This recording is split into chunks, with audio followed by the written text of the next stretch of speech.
Okay, welcome to this space, this session on the how knowledge can contribute to transformative pathways, a participatory space to reflect on the role of knowledge organizations.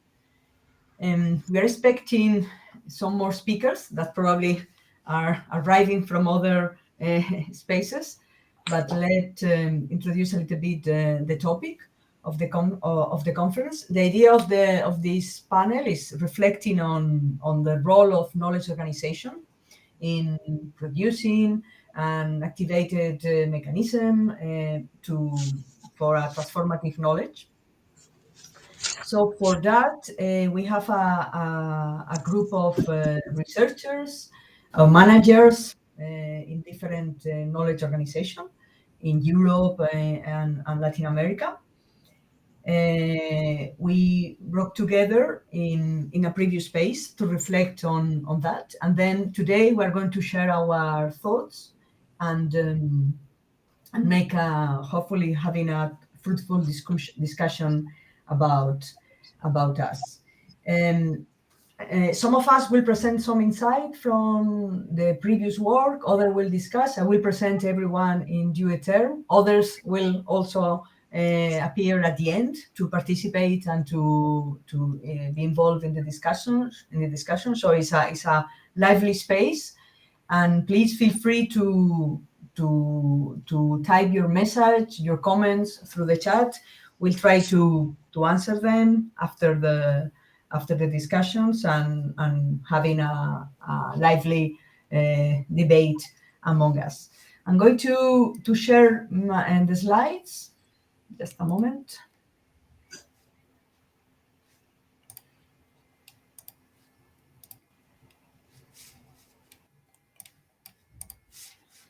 I hope you can see my slides. So that's the title of the panel. Here is the big list of contributors. I'm going to present later on the people once they are participating in the session. Those are the aims of this panel: explore the role of knowledge institutions for transformation, and we want to answer these three questions. So how can knowledge generation institution can contribute to promoting a transformative alternatives within their contextual space and a scale influence? How can these alternatives be embedded and mainstream? And also, because we are working and using the 12 transformative outcomes, how these 12 transformative outcomes can be relevant to make more transformative those initiatives, and in what sense. So those are the three main questions we want to answer. We want to discuss better in this panel. How we did that? Before we met, 9 of us. We met in a participatory space using Miro boards and platforms to discuss and to brainstorm on these three questions. You have a picture of what we did together. Who are we? I think we are, we define ourselves as change agents, in some way, committed and active in different institutions in Colombia, Mexico, Catalonia, and Valencia in Spain. And we work as researchers, as teachers, as managers, and also as part of the university strategic management, and in different and with different areas of interest: innovation, evaluation, social change, development, higher education policy, etc. So we have a group of diverse people in different institutions. I think all of us are committed to bring about change in our institutions, and we want to work together. We are connected in different ways.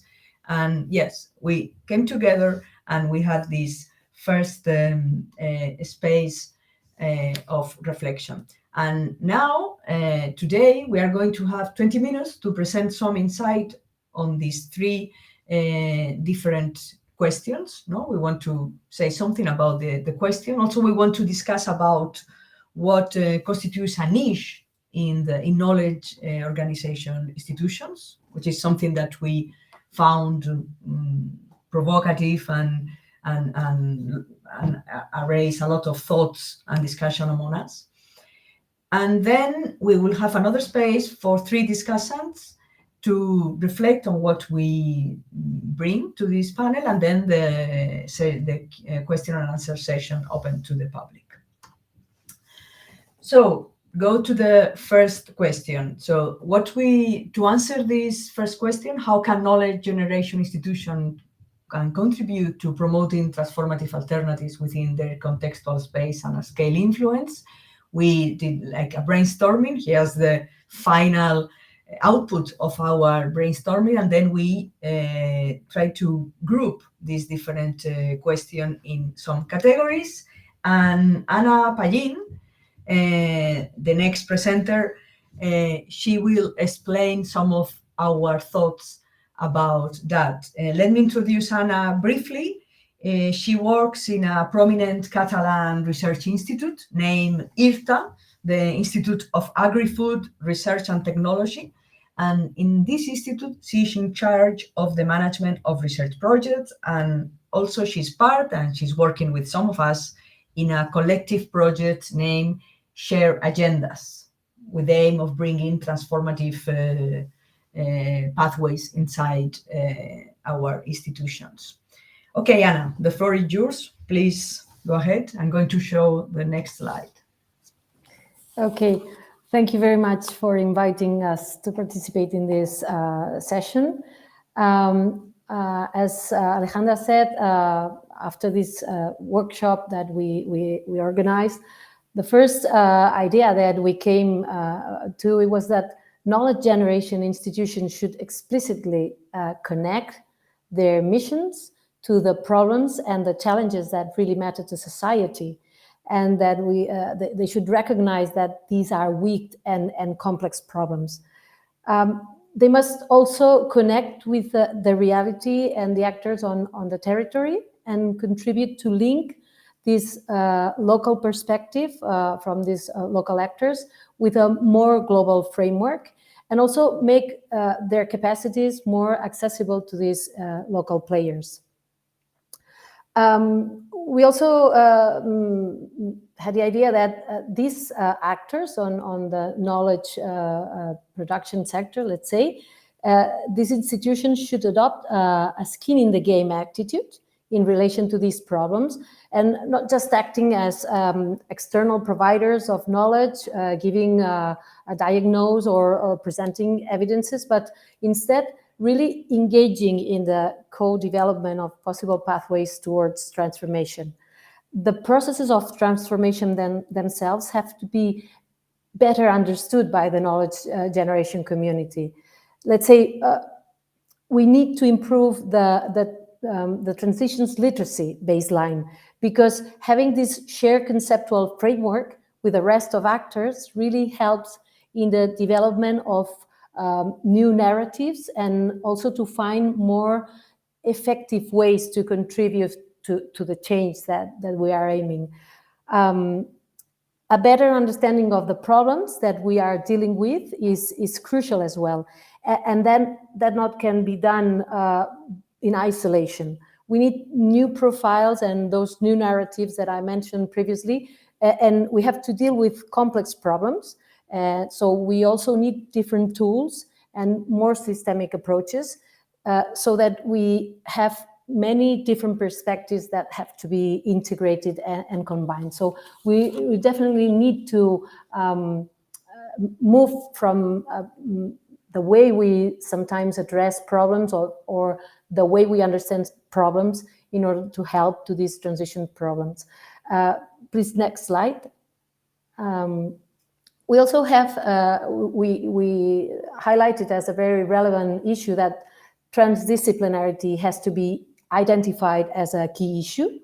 According to what I previously said, it is clear that we have to move away from a concept where knowledge transfer is linear and unidirectional, something that happens from this knowledge producer in academia or whatever, and then goes to the market or society. We have to assume that we are participating in a much more distributed and multidirectional process. So knowledge and innovation are not only generated by academia and scientific or technical institution, and that is why we need to find new ways to interact and mingle with different type of actors, experimenting on the ground, and conceiving together plausible futures, and testing and scaling up the alternatives that may represent really an alternative to these current unsustainable practices that we have today. Knowledge institutions also can play an important intermediary role. If trusted, they can play this facilitator role from this neutral position that can provide evidences, and that can, and if we build on this trust, we can be accepted, or we should be accepted as mediators in situations of conflict that are very likely to happen. This role is also fundamental to link actors on the regime with experiments. We will see a little bit more detail later on. And we have this institution, these actors can shield the niche, can generate networks, can help co-create with actors of the niche, and encourage this change of perspective and new learnings to happen. Finally, strengthening the scientific and policy interface will also be crucial to contribute to changing these current trajectories towards sustainability and well-being, and also to inform about this directionality and the degree in which we are achieving the transformation that we want to happen. And that should be a little bit the first side.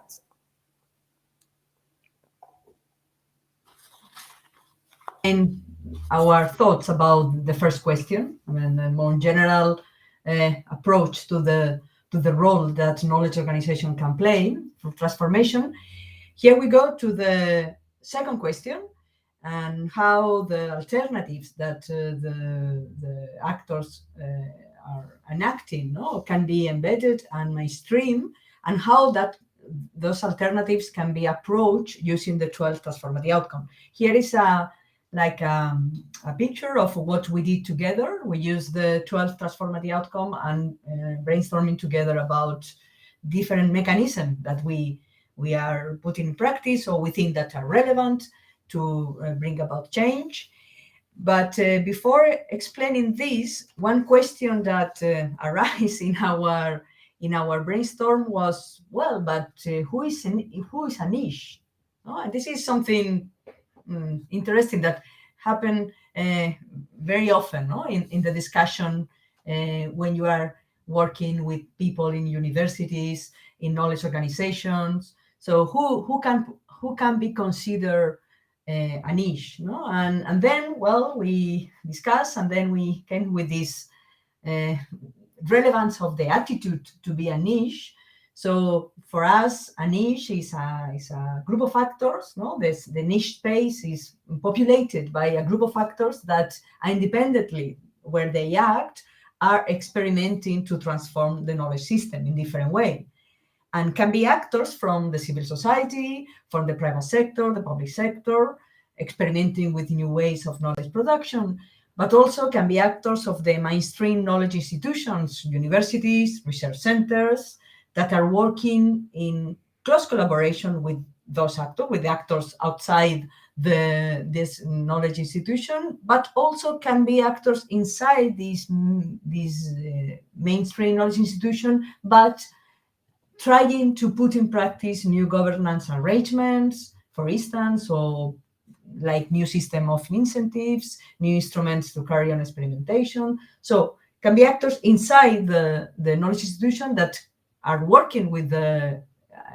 actors, with the niches outside the university, but also actors inside that are trying to enact changes and build a niche or protect a niche, or thinking about different governance arrangement.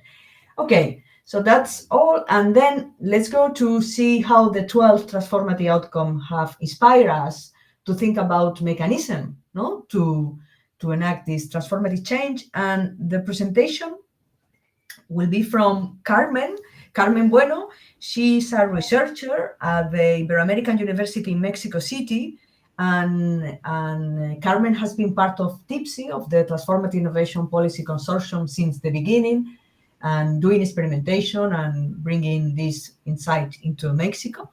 And the other part will be presented by Salim Chalela.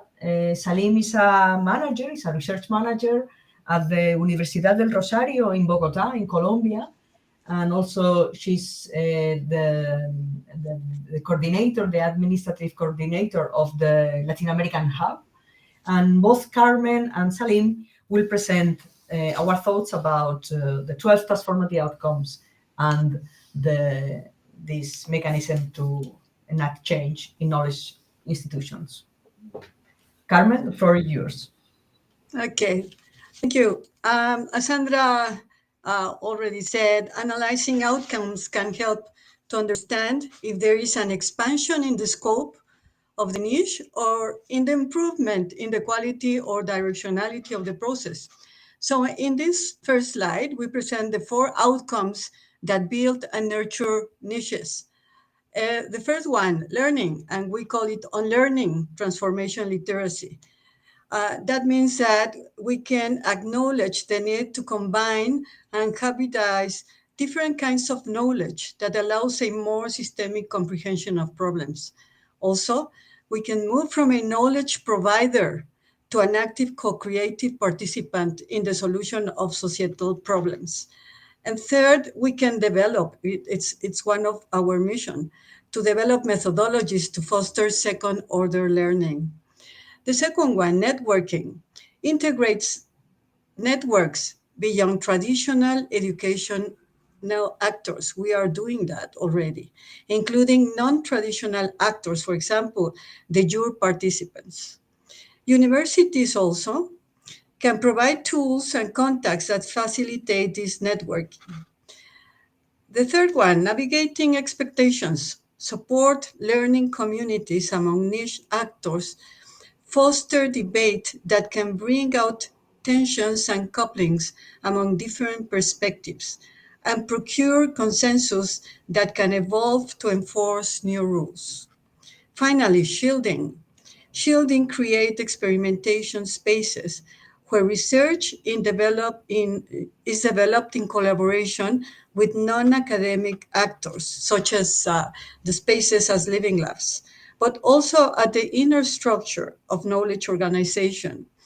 There is a need to protect collaborators that participate in experimental activities, promoting alternative trajectories, diversifying evaluation criteria. In either case, universities must assure continuity to these alternative, innovative, creative spaces. The second group of outcomes are geared towards expanding and mainstreaming niches in scope and scale.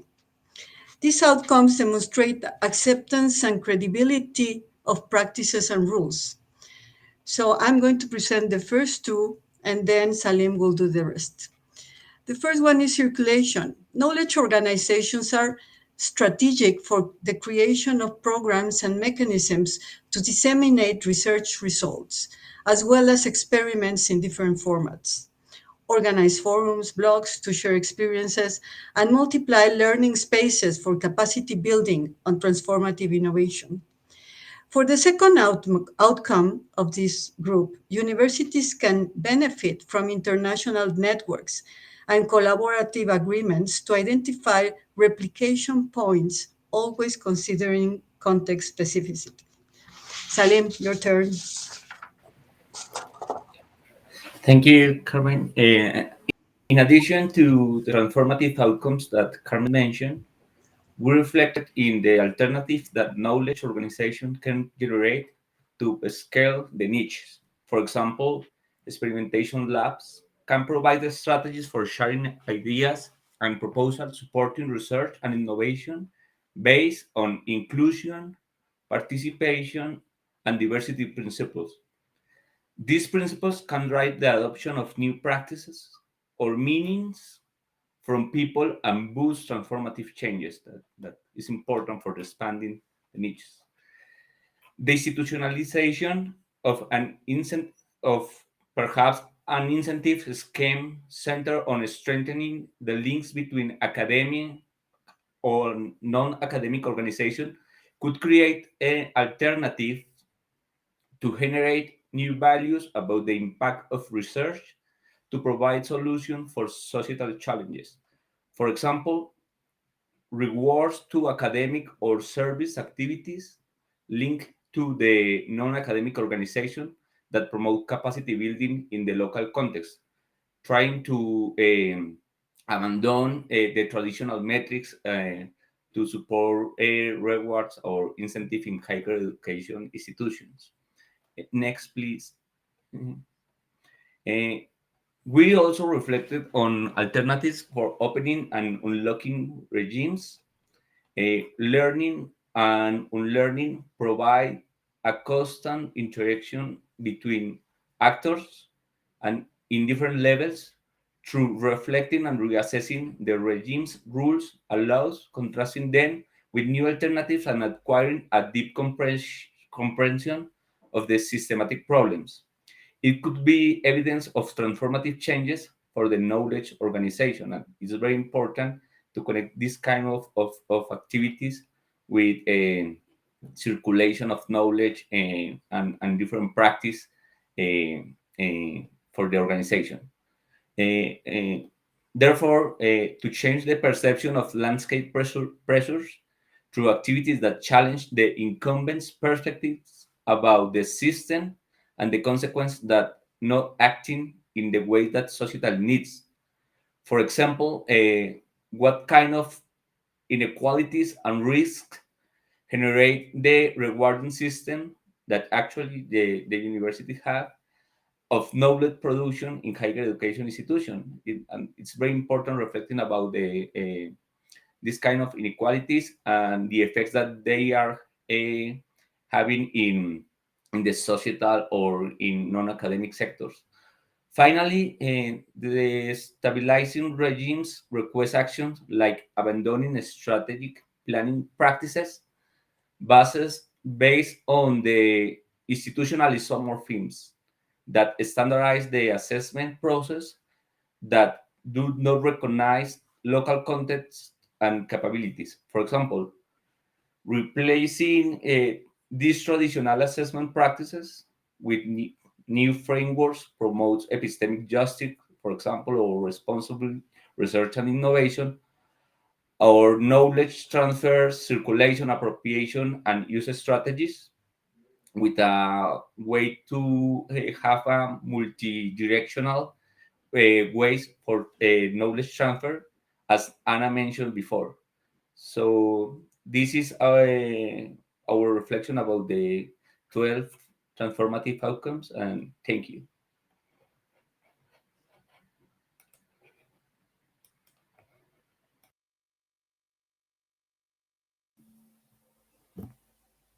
Okay, I see myself on the screen, so maybe it's time for me to act as a discussant. Hello, everybody.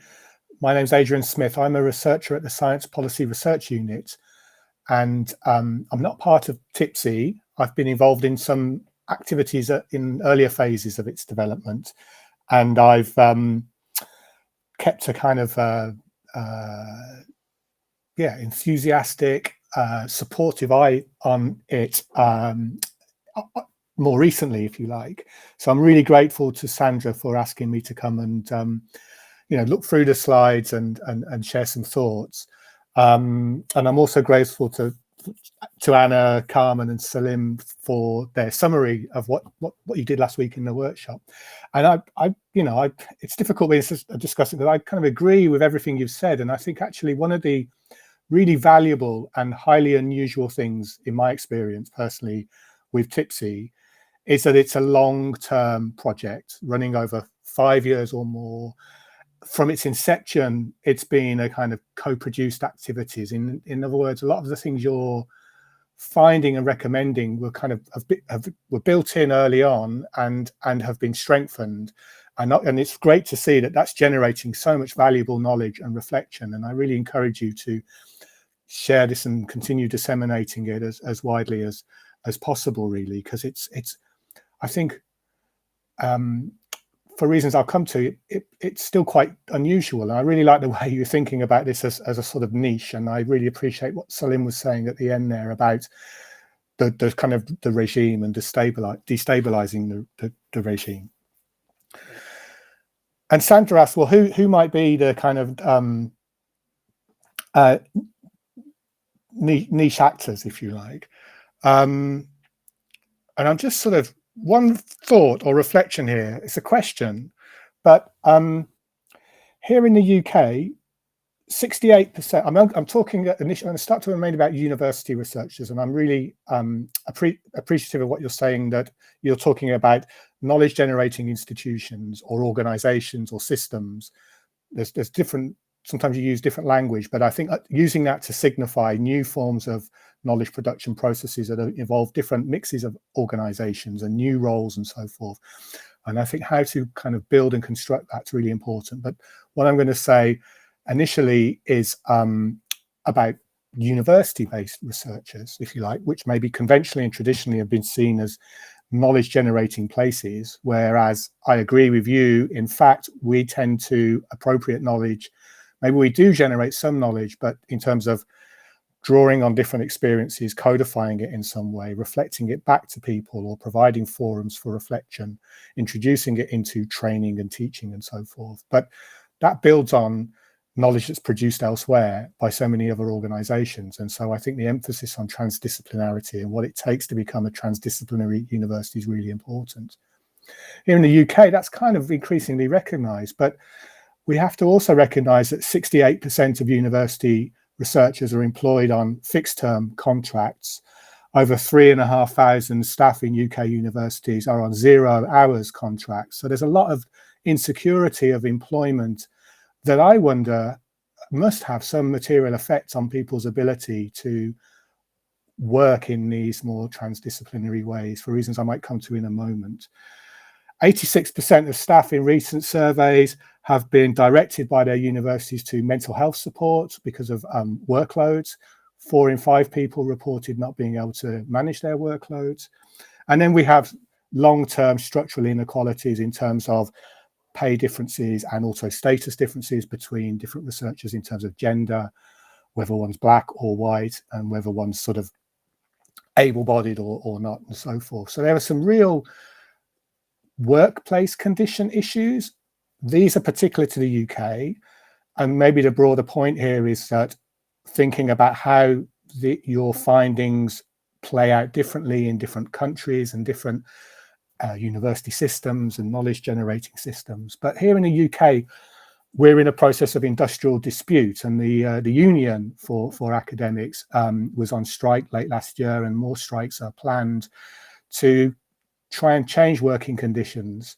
And one of the motivations, there are many, but one of them is to be able to do better research and new and more engaged forms of education, and a recognition that the terms of employment and the labour process that goes into research has a material outcome on what can be done. So I wondered whether the trade union is a kind of niche actor. And then more locally at Sussex University, we have a network and an organisation that's doing events and discussions about reclaiming the university and making it more democratic. That's constituted by different unions, but also staff and academics who are not in any union and just interested in thinking about how the university's strategy, which talks a lot of these goals around sustainability, engagement locally and in the territory, and transdisciplinarity, but doesn't quite translate down to practices on the shop floor, so to speak. So that's my first kind of discussion point, perhaps a bit controversial, maybe deliberately provocative, but I wonder how some of the things you're learning kind of can speak into and relate to not just organizational forms, but new working practices as well. And I know from some of the projects and some of that are the kind of project level, there's really valuable stuff around participatory research, participatory video, and so on and so forth. Yeah, so there's lots of methods, but as you characterize them, they're kind of a niche space at the moment. and there are times when they can expand. But I think the things you're saying about how to kind of destabilize and transform some of the regime things is spot on. And I think managing, the practicalities of managing those relationships between changing knowledge generating institutions and how reimagined universities fit in is really important. And I'm brought to mind here, like some of the research I've done and how I come to know some of you through research around kind of grassroots innovation and organizations in civil society that generate sustainability initiatives and ideas and that are really innovative, and that one can, and with whom you can use some of the tipsy kind of tools and analytical frameworks to help reconceive and empower what they're doing. And one of the ones some of those we've been able to work with, some of them it's been a more conventional researcher role, if you like. But one in India was called the Honeybee Network. And the reason they called themselves the Honeybee Network and used the sort of metaphor of the honeybee was to try and find a more mutually beneficial relationship between research or knowledge generation and social change. And the honeybee, the idea being that the bee comes to the flower, takes away some nectar, but also pollinates it, and so there's a kind of mutually beneficial arrangement in that. And I think we need to think about how to do that much more productively and more widely and more generally. Okay, I took longer on that point than anticipated, but I suppose just to recap from that ramble is thinking about the work involved in doing these things and how to turn them from quite exceptional things where really dedicated people work hard to make it happen, and turn it into the more everyday normality and institutionalize it in terms of people's employment and work processes and so forth. And the second comment for discussion maybe is, I guess related to that, part of the reason for so much casualisation in the UK is that research is seen as a project-based activity. And I think this might be more generally applicable as well. Research happens through projects. We write proposals, we get projects funded, you do the activity, you deliver and so forth. And again, from your work last week and what you've just summarised, that's sort of recognised in the calls for new modes of doing research, new ways of evaluating and thinking about it. But I wonder if the sort of transdisciplinarity and sustainability transformations is more about processes and people. And actually, the challenge is thinking about investment in those processes and people rather than investment in projects, and how to ensure good accountability in those forms of investment as well. Because, and this is where I think TIPS is really valuable to us more widely, because there has been time to develop relationships between people and to think about processes, and projects are involved in that. And I guess TIPSy is in itself a long-term large project, but there's much to teach us there about how one could try and get beyond this sort of project basis, where, if you like, the relationship building sometimes can be quite pressured. Some of these questions about inequality and accessibility are recognized, but cannot be addressed as fully because there's a rush to get the proposal done or the project started and so forth and recruit. And it just takes time to build mutual understandings and to manage conflicts and to build partnerships and so forth. And then, of course, when everything's done and you have all this knowledge produced, much of which can be tacit and situated and embodied in people disperse or have to find the next project. And and it's not that everything is lost or disappears, but it's about, I don't know, whether some forms of knowledge are harder to accumulate or perpetuate and so forth. I hope you kind of get my point. That's where I'll finish, I think, and hand over to the other discussants. But yeah, just the two things. We need to think about labour processes and we need to think about beyond projects. And I think what you've done in your summary is give really powerful reasons why those two suggestions are so important. Yeah, thanks so much, Adrian. Very, very super interesting points. Maybe we have time later, no, to discuss those things.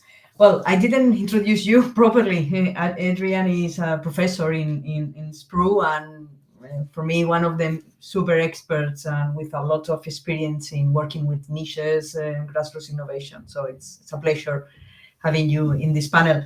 And now the next discussion is Vipashi Ghosh. She's also from SPRU in Sussex. And well, Vipashi, you are a key actor in Tipsy since the beginning and one of the creators of the 12 transformative outcomes. So please, the floor is yours to discuss and see what are your thoughts. Great, yes. So yes, I did think about preparing some slides, but before I move on, go into the slides about the specific things, I just wanted to sort of follow up from the discussion, because I think it's really, one thing I must say as a disclaimer is that I'm not an expert on knowledge organizations. So I'm talking here from, so my presence here is from two different entry points. First of all, as a co-author of the Transformative Outcomes methodology that we are using in the TIP consortium. So yes, I do think a lot about these 12 outcomes, and I'm going to talk about them. But I think in general, when I was invited, thank you, Sandra, for inviting me for this panel, and I did feel very excited to be part of this discussion, because also as an early career researcher who is researching in projects which are transdisciplinary, in a very unconventional research project, I would say, the TIP consortium, and also another project I work in, the Deep Transitions Futures project. Both projects are, as I understand, quite unconventional for in terms of the traditional model of funding, who funds research and how research is done.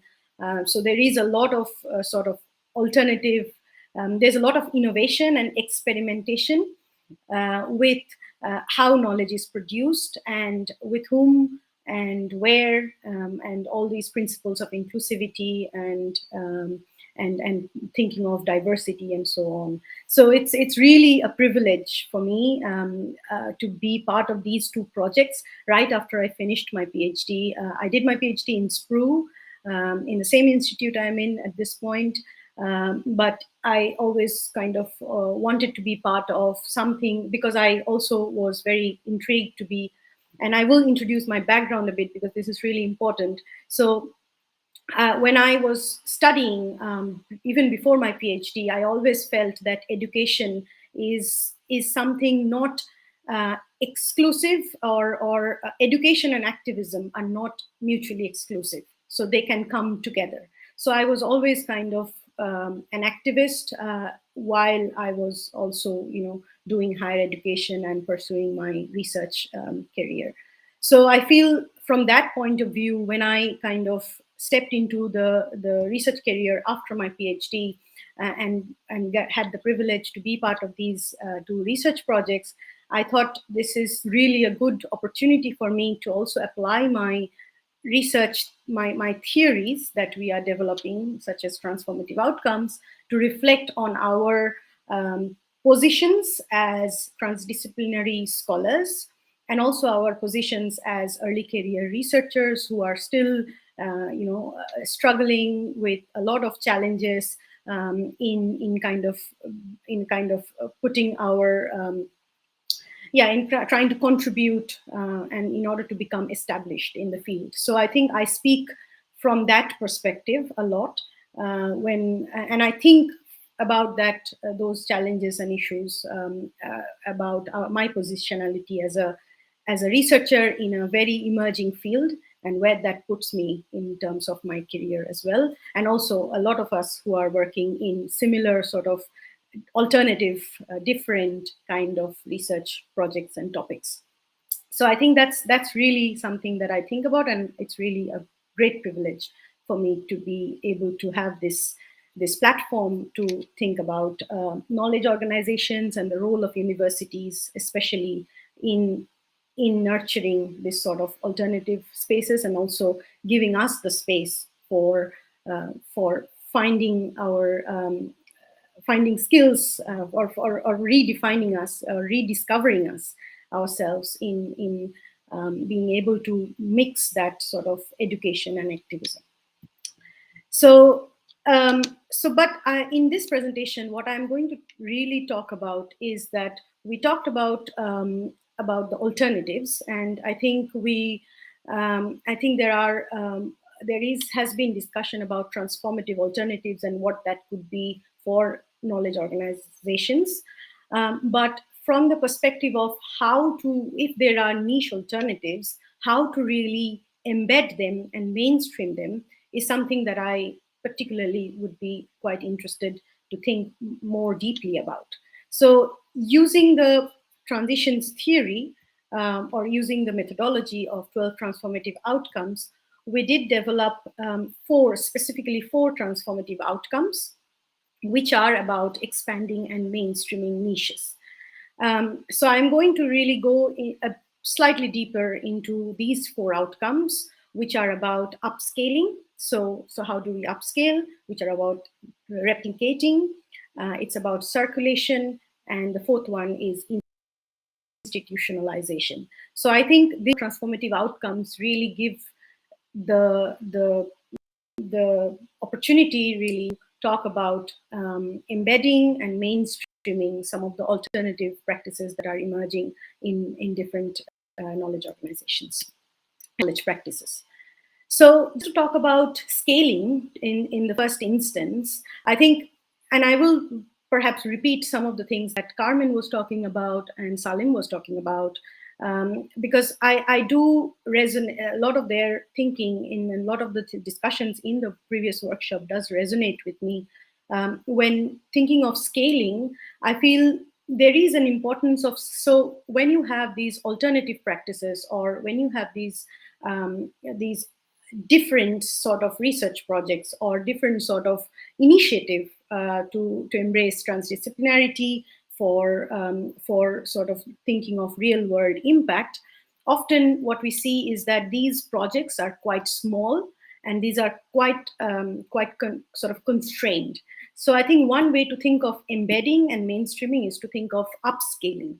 So what I mean by upscaling is really to find mechanisms and ways in which these alternative models adopted across multiple departments and administrative teams, even within the same university.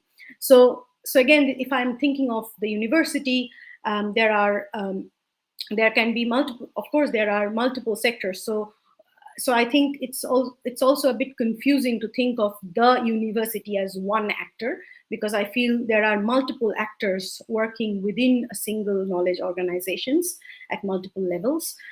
So I think one way to think of scaling is to think of how can we transcend these levels and how can we really upscale and improve uptake of these different ideas of transdisciplinarity, of impact based work, or working with real world challenges. How can we really improve uptake across multiple departments? And uptake for me is really important, not just practically, but also morally, because I feel, again, talking about working conditions that Adrian was talking about and talking about people's different choices and different positions, I think there's also, we need to be sensitive about not everyone is able to sort of operationalize the alternatives, even though they morally support it. So I think what is really important to think of changing people's, it's about mapping whether multiple people, a lot of people are adopting the alternative practices or are internalizing the alternative practices morally as much as they are able to act practically. And the second transformative outcome is really about replicating. So here I would like to talk about a bit the problem that we face with replication. So replication is about looking at an alternative in one university, in one knowledge organization, and trying to sort of replicate that same model in another organization. But what is really crucial is to make replication decolonial. And here, I think in knowledge organizations especially, it's important to think of epistemic diversity. And someone mentioned that in this panel as well. It's about thinking of different ways knowledge is produced in different contexts and settings. And in the picture on the right, you would see this is a picture from JNU in India. And this is a tweet that I came across very recently, and it very much resonated with me when I was also a student in India doing my undergrads. I could also see that the role of a university, or university as a place or a home, is often much more about curriculum, about education. So where you have different activities, you can have many different activities as your way of formal education, informal way of education. You have these walls. So people find creative ways of getting educated or learning, and people find creative ways of also resistance and protesting and being active in kind of connecting with the local social challenges. So tweet should give you a flavor of how different universities will have different ethos, and in that context, replicating an alternative practice would mean contextualizing. So think beyond importing innovations into and towards repackaging or unpackaging and reinterpreting what this innovation means for this particular context. So I wouldn't go into the example. You can see the example where I kind of thought about, okay, how does hierarchies that are existing in the global, and a lot of global South universities, affect how knowledge co-creation could happen. And then the third one is circulation. So when we talk about circulation of alternatives, again, so these are circulating elements of the alternative niche. So this could be ideas, people, governance strategies, norms, and materials. And this is where I think the importance of intermediary role comes into play. So universities can act as intermediaries for mediating these circulations. And also, I think what is really important to have these translocal coalition between these organizations for capacity building. So an example could be to have a regional network of universities where scholars are working on transformative innovation policy. So that is one way of circulating knowledge, people, and other resources. So I really wanted to show you this particular diagram from a paper from 2012, which really shows how the different clusters of how different universities can form cluster around, and this is specifically about sustainability science. So this is about building coalition among like-minded people working on similar topics, on transdisciplinary topics. I think this is really important for nurturing and mainstreaming alternatives. And finally, I think I'm doing really bad with time, but I'll close with this. I think mainstreaming also is important in terms of, I think the fourth outcome is institutionalizing. So institutionalizing is something that is kind of straightforward for a particular knowledge organization. So you can think of a recognition of new practices, so rewarding impact. So in Sussex, we have a lot of emphasis on impact case studies and rewarding impact, and also, for example, other models such as research mobilizing groups. So how a particular topic can have a mobilizer group who's trying to mobilize and having interaction on a particular topic. And then you can have events, again, formalizing certain alternative practices. So having a university level event or a festival for formal and explicit space for exchange of innovative ideas. So I think that's really important, that a university or a knowledge organization internalizes and mainstream alternative practices by making the informal sort of more bottom-up, more sort of flexible spaces, much more giving these flexible sort of arrangements much more standardization. Often standardization is not good. Often it's good to keep things fluid. But of course, for mainstreaming, for making things much more stable, I think it's really important that that universities as knowledge organizations really support and formalize certain alternative practices. So yeah, I'll stop there with my inputs there. Thanks, Vipashi. Very interesting. Thanks to bring the issue of epistemic diversity, which is, I think, is really important, and also the relevance of these translocal coalitions. Okay, our last discussant is Johan Schott. I think all of you know Johan. Johan is the main soul of TIPSY, and also one of the creator of the 12th Transformative Outcome. So Johan, thanks for coming, and the floor is yours. Well, I welcome this opportunity to speak in this session because within our field, we have not often focused our attention on university, or, we as university people go out and try to tell other people what to do in terms of sustainability while not reflecting on ourselves. And I think this is a very important aspect of the transformation, because I think currently universities are not fit for purpose. In a sense, the way they are organized and work makes it not so easy to deal with the societal challenges we have to face. Because these challenges, so think about climate crisis. How do you deal with it? You need science, you need social science, humanities. You need an integration of various disciplines. And besides that, this knowledge should also be co-produced with all these stakeholders in society. And this is the moment very difficult. At Utrecht University, where I'm currently based, we have tried to assess to what extent the knowledge produced in Utrecht responds to the Sustainable Development Goals.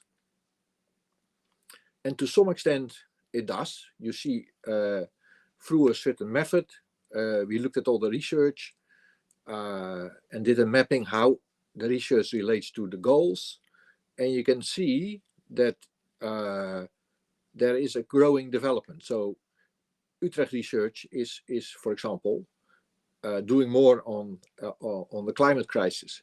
But if you look deeper in this, you see that these knowledge communities within the university are highly specialized in certain perspectives. So there's not a lot of research that integrates what we called in that study directionality, let's say reduction of poverty, and tries to connect it to research on energy systems done from a more technological point. And besides, there's also not a connection to questions about partnerships, peace, and other larger themes, governance themes.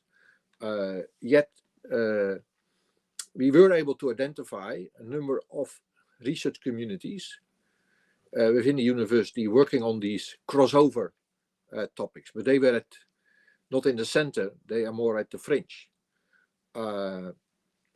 So I think in the long term, I would say we need to reorganize universities and make them more problem-based. So you may get a department addressing the climate crisis, drawing on a range of disciplines.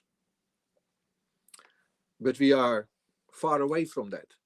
So I think it is productive to think of the universities or the knowledge production system as a socio-technical system where new niches emerge, and think about strategies to expand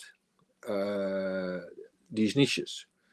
And this is what is happening here in this session. So I really like that.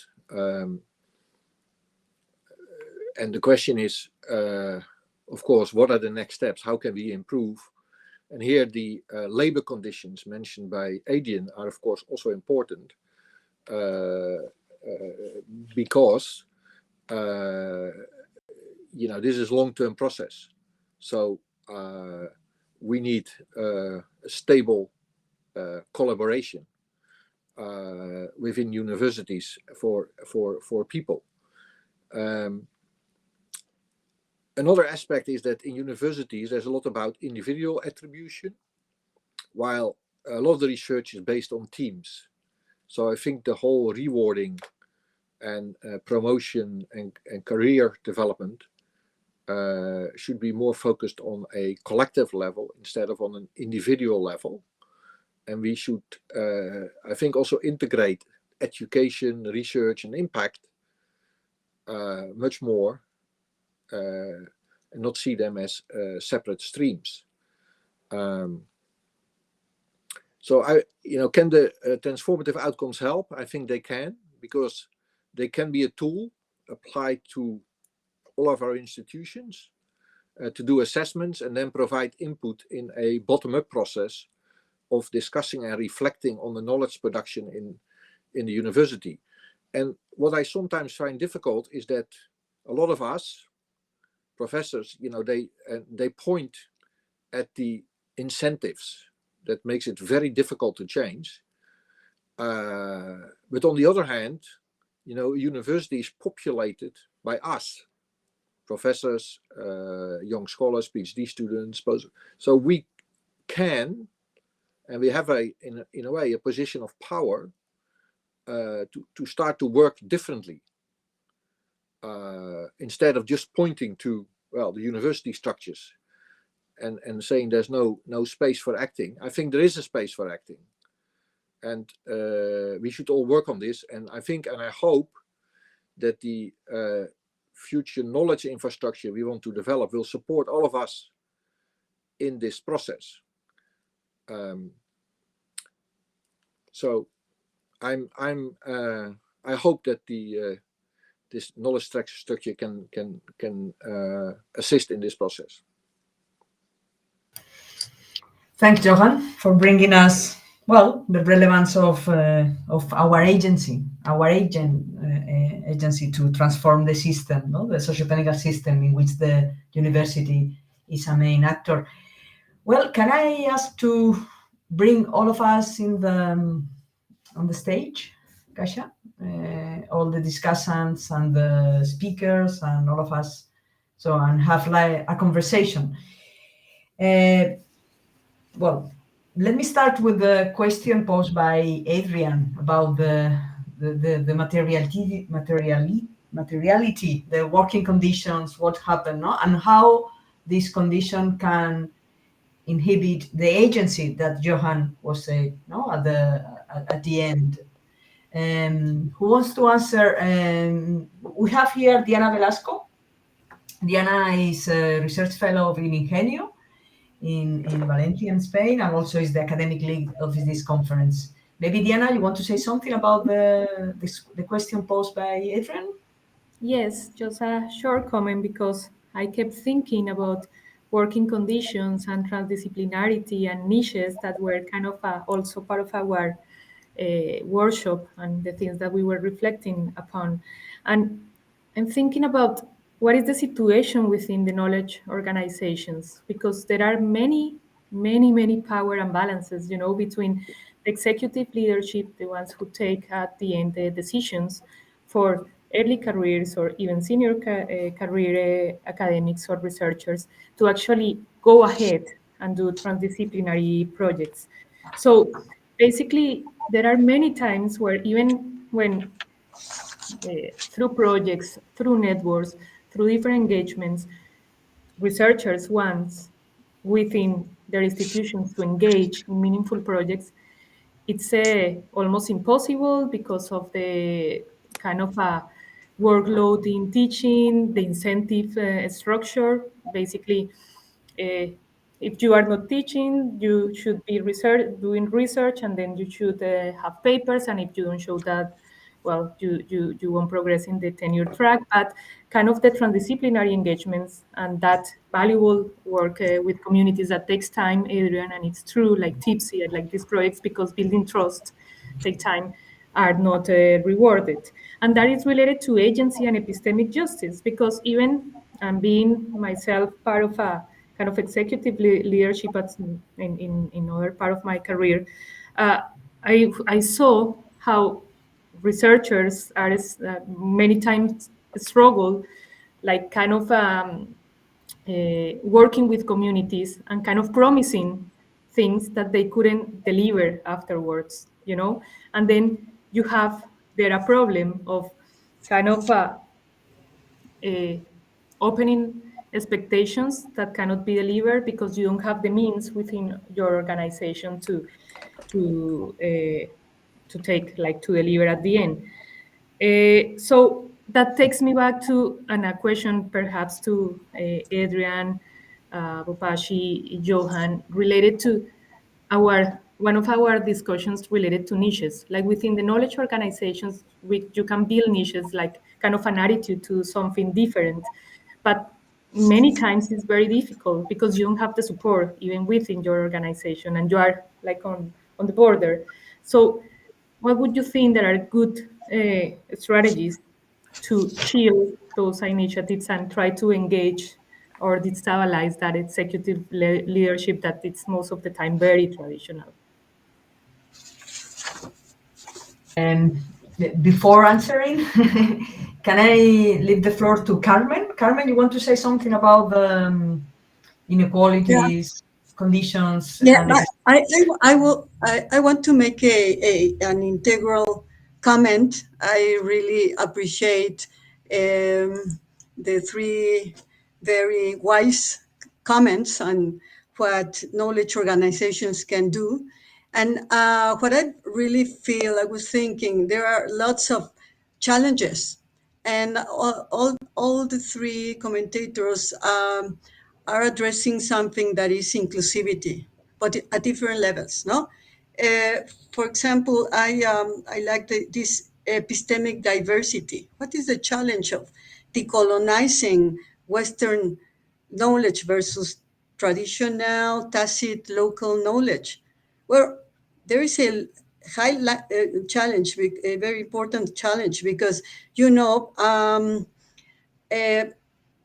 tacit knowledge, traditional, local knowledge, is in some way now transferring from extermination, nobody care about that, to revaluation. And I think it's overvaluated in some way, no? Recognizing local knowledge, well, it's changing, and it has a lot of tension. So we have to move on. We have to analyze very critically this, what does epistemic diversity means, that moves in different levels, all right? It moves in an international level. Okay, I think it freezed. I don't know if you are hearing me. Okay, I will continue. Okay, I will continue. The second discussion was on structure. I think what we are talking is at a very isolated first stages of the unfolding of knowledge organizations that are starting to be more flexible, to be more interdisciplinary, and to be more committed with specific problems. Okay, and until now, and I'm talking of my experience, they are still very isolated. I mean, they are not legitimized by the whole institution, the whole structure, because the whole structure, as Vipashi told, well, they are really centered on teaching, no, on curriculum, on education, and that's how it works in the global South, especially in the global South. So there's still a very hierarchical structure. These are, like, that's why we call it niche, no, because it's very experimental, and they are really fighting. There is a lot of tension with the traditional structure of knowledge organizations. And the third one, well, yes, Adrian, I agree, the working conditions we never consider that important. Why? Because I think the ones that work in universities, and especially in our university, 80% of the people are hired just to give a class, no? Just to teach. Imagine how elite are the next ones. And the next ones have to cope with international certifications. So they are doing very academic, no, mainstream discussions, and are not really interested in this, problem solution perspective. Okay, so yes, we have to see, we have to analyze if we are going to be continue to be isolated and very selective uh, projects, very interesting, but they are really not in the mainstream of the agenda of our institutions. So thank you. Thanks, Carmen, for bringing also your perspective and from your institution, no, from an institution in Mexico, which is probably different from other Yeah, environments. right. Okay, and Salim, you want to say, you want to add something about the questions that the discussant brought to us? Yes, perhaps I can share one experience of creating or generating an appropriation of knowledge that I was part in before in a job before. The project was called Experiencias Vivas. This project was founded in 2014 in Medellin, Colombia, and this project was created for a group of academics and community organizations that produce knowledge based on epistemic justice or epistemic diversity, farmers, victims of the violence, women, and cultural organization as part of this space. In this space, the generation and appropriation of knowledge are centered on the co-creation of experience and to recreate the different problems and situations that people in the city live, and how create new ways to confront the reality that they are affronting. And people involved in this project uh, uh, were trying to change the conception that the universities are kind of a extractivist knowledge organization, because it's usual in Colombia and perhaps in Latin America that the academics find information in the uh, organization in the cities to produce knowledge and produce papers for other contexts. So in this project, we try to change this vision, uh, and it was a huge challenge for university research policy, because the main objective of this strategy uh, uh, don't respond to the traditional indicators that the executive or directors in higher education institutions are waiting when invest in research project. So it's important to mention that.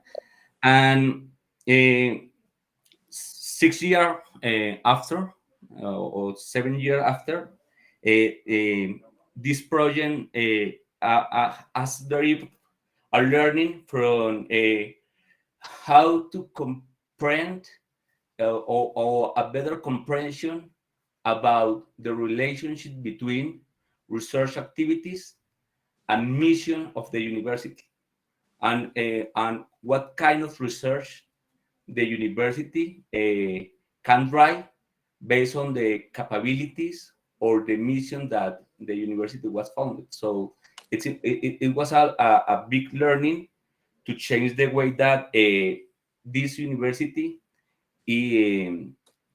was a support or finance the research activity. So it's a good experience. Today, this project that I mentioned is one of the pillars of a new center for research on population, mobilization, and territories in Medellin, Colombia.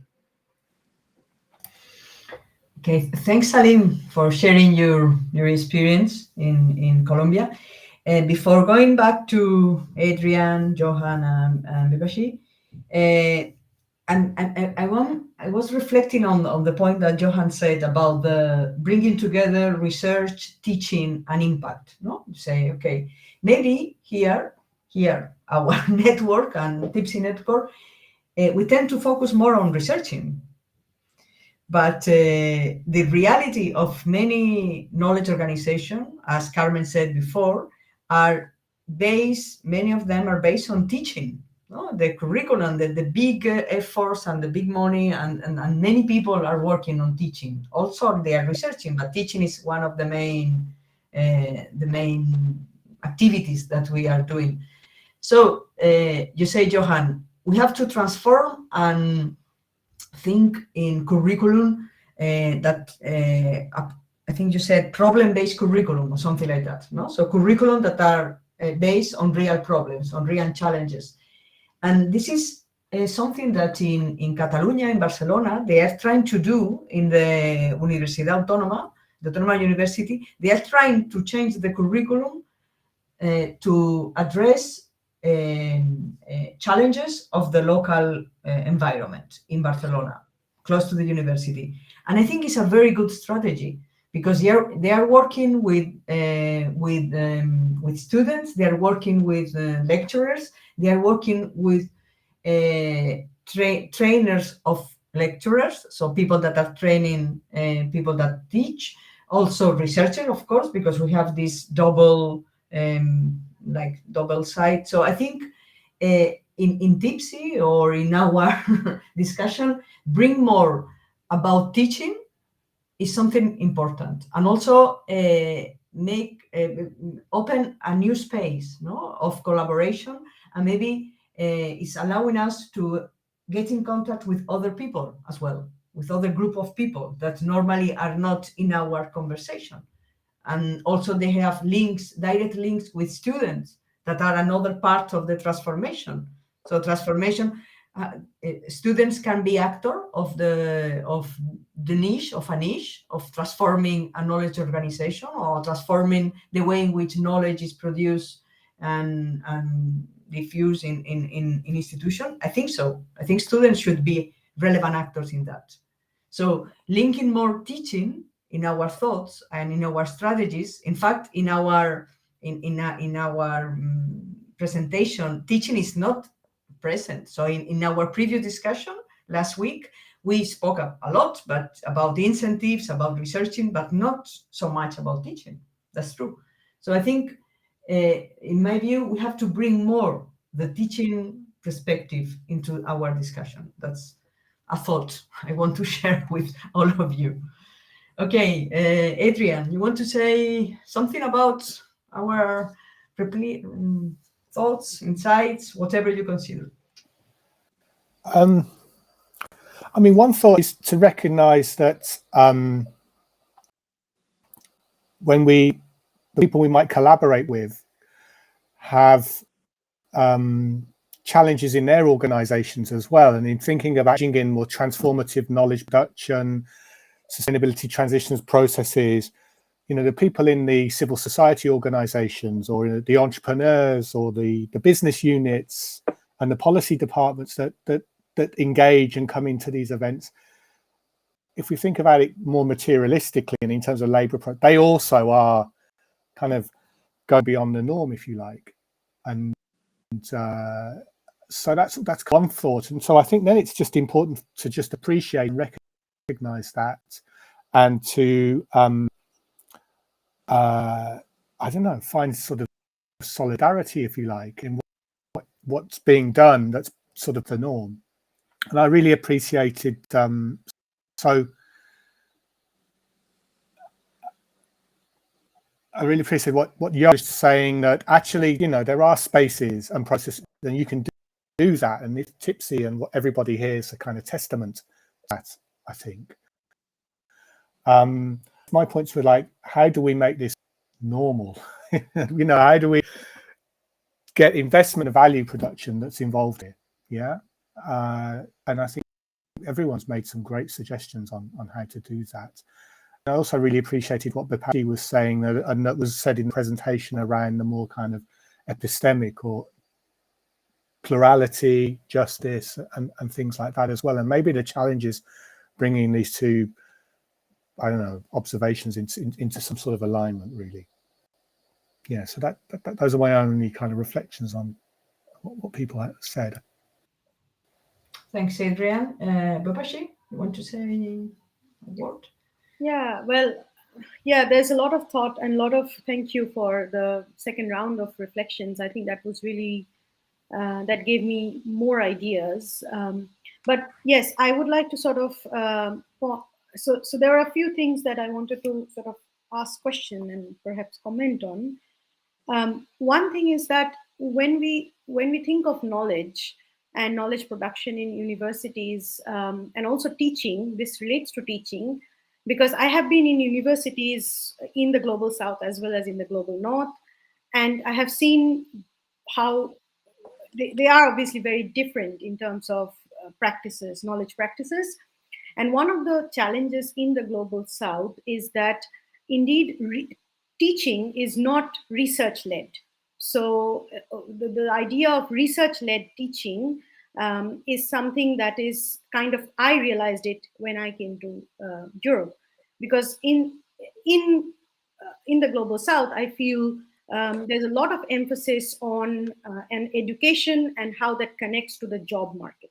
Because when you talk about, you know, a master degree on climate science, or a master degree which is like problem oriented, then it's often very hard for southern universities to actually think about, okay, when students come in, okay, what kind of knowledge really offer jobs, and students really ask that, you know. So it's really important to think about the relation between knowledge, education, and also the kind of income and ability to sort of provide for students who are coming. So that's the teaching aspect. So I feel that's why I think there's a lot of lock-in in the curriculum and in the sort of traditional ways, or in which disciplinary education happens, because you know, that provides jobs. And of course things are changing, but still there's a lot of, I think, in terms of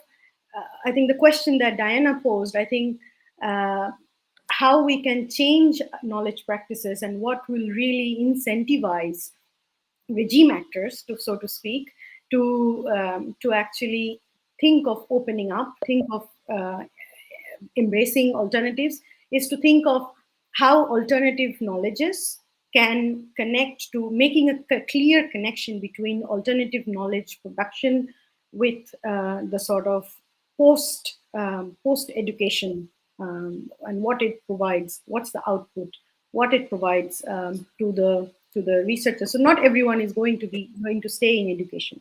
So what kind of alternative employment possibilities as well. So I think that connects to employment possibilities. I think the other thing that I wanted to mention is about the political context.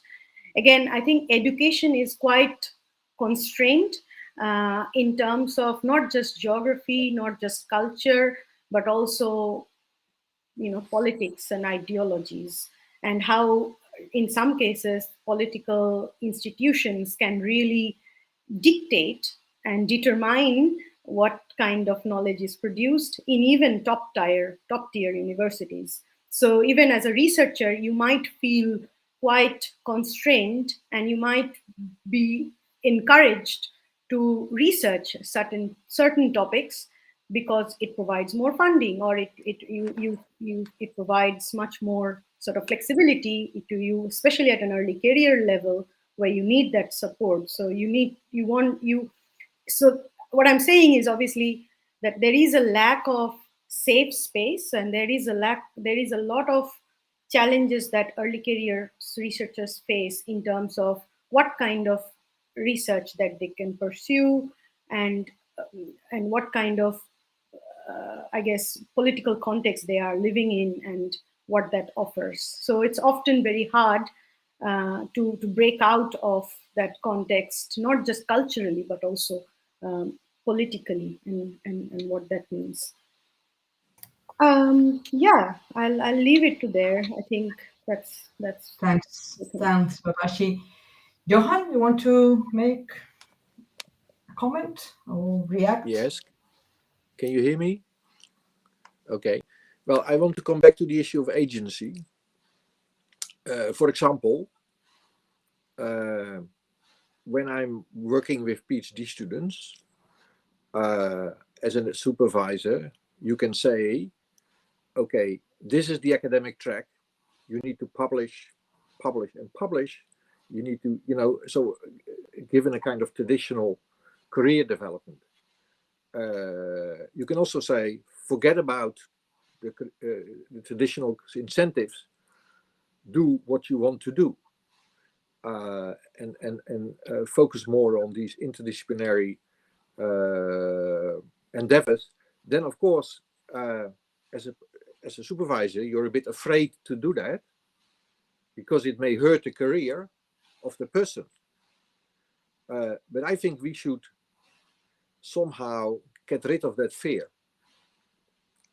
because in the end, we produce the knowledge under material and institutional, in an institutional context, true.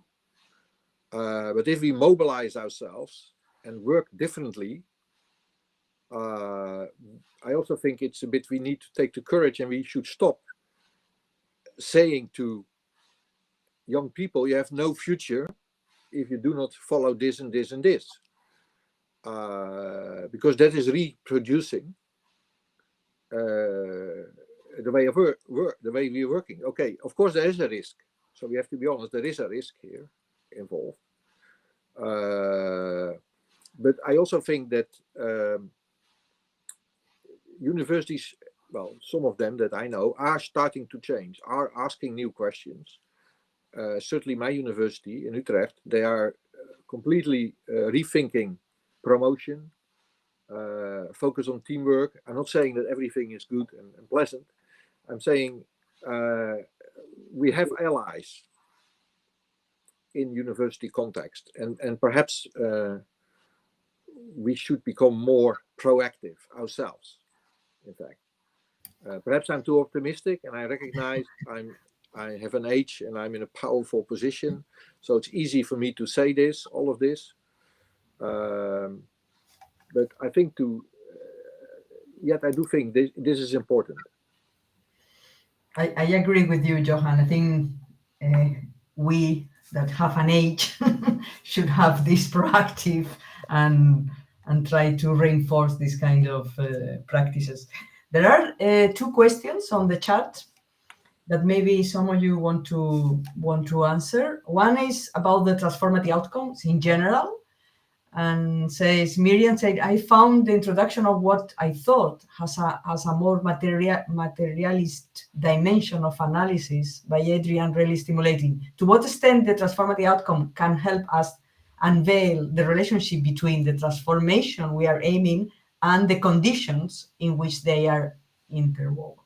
This is one question. Maybe, I don't know, Vipashi or Johan or you or the others who want to answer. And the other one is about the neutrality of knowledge institutions. It's true that we present, and Anna, you present in your in the slides.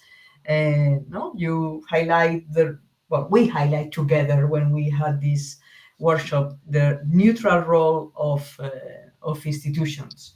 So Elizabeth is asking for more comments about this role.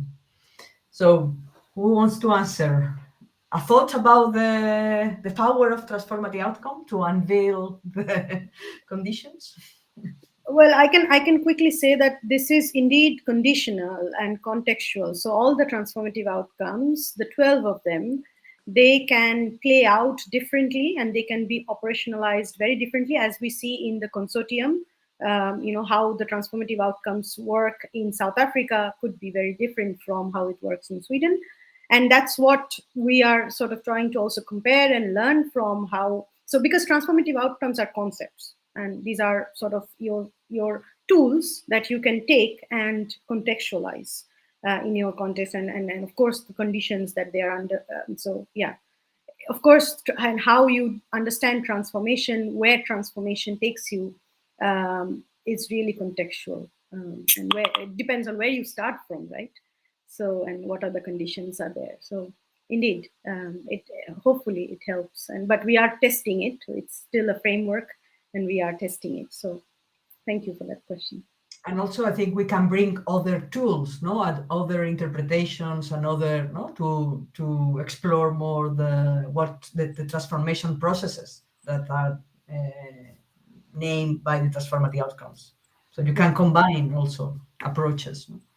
Absolutely. Okay. One question, Anna, you want to answer something about the neutrality, or how we want to put neutrality in our discussion?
Okay, Anna, thanks for clarifying our understanding of neutrality.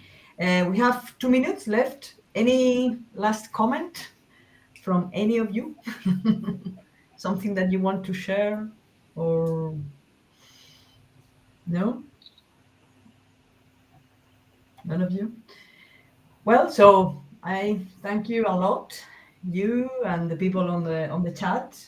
I think, well, for me, this is an example of how we can build these communities. A small example because we are not so many, but well, we are people living in different contexts, try to transform from, in different ways, and that we make together in different spaces. So it's nice to have you together discussing. And for me, it's, well, as you said, thinking about the transformation of the socio-technical system of knowledge production is really important. No? And I think, well, socio-technical transitions bring really good insights like the transformative outcomes and other issues, and probably other traditions bring also interesting approaches to mix and to combine, to analyze our role and to think about well, activities and possibilities of transformation.